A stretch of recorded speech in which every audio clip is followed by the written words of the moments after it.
Be ready. Start. The problems we have to face in world affairs at the present moment bear a great deal of relation to the conflicts that are going on.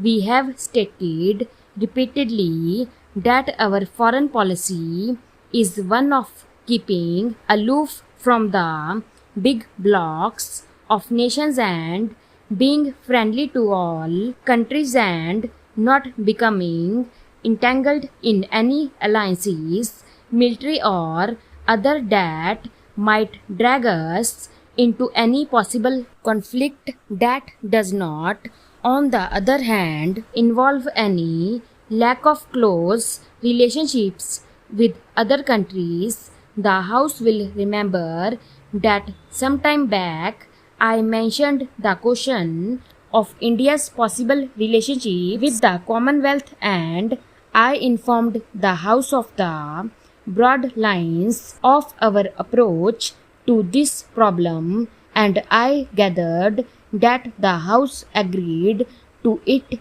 Subsequently, the question as considered by the National Congress at its Jaipur session, and in broad lines they also laid down the policy to be pursued. As far as we are concerned, we propose strictly to adhere to those directions. Of course, changing circumstances have to be understood and interpreted in different ways, but broad lines of our policy have been laid down, and that India will naturally and inevitably, in the course of a few months, become an independent republic, and in our external, internal, or domestic policy, political policy, or in our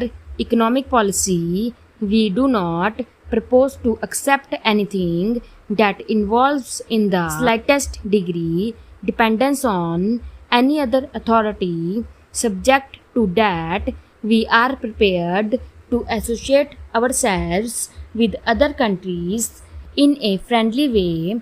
We are associated today in the United Nations with a great number of countries in the world.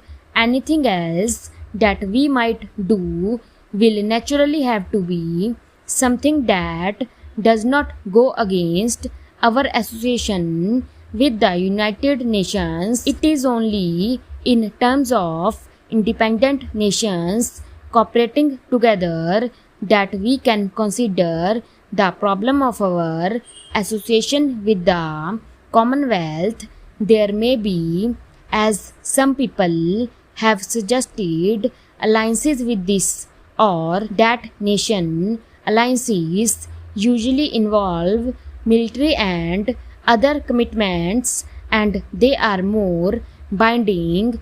Other forms of association which do not bind in this manner but which help in bringing together nations for the purpose of consolidation where necessary of cooperation are therefore far more desirable than any form of alliance which does bind and will help us to achieve our main target. Recently, there was a conference on Indonesia held at India's instance in New Delhi, and many countries from Asia attended it besides Egypt, Ethiopia, Australia, and New Zealand. The conference forcibly brought several matters before the world's eye, and one of the resolutions passed at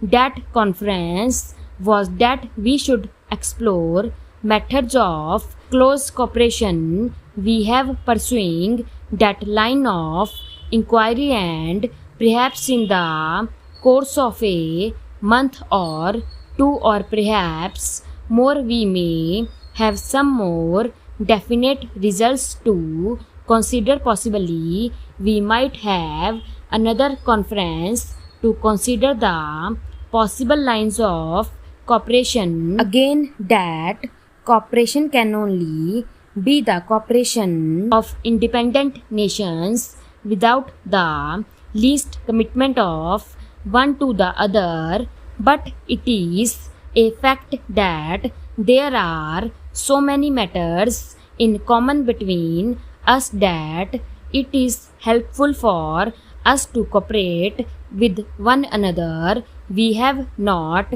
yet decided what the region of cooperation might be because India is interested in several regions in Asia. Whether all should be grouped together or separately, I do not know.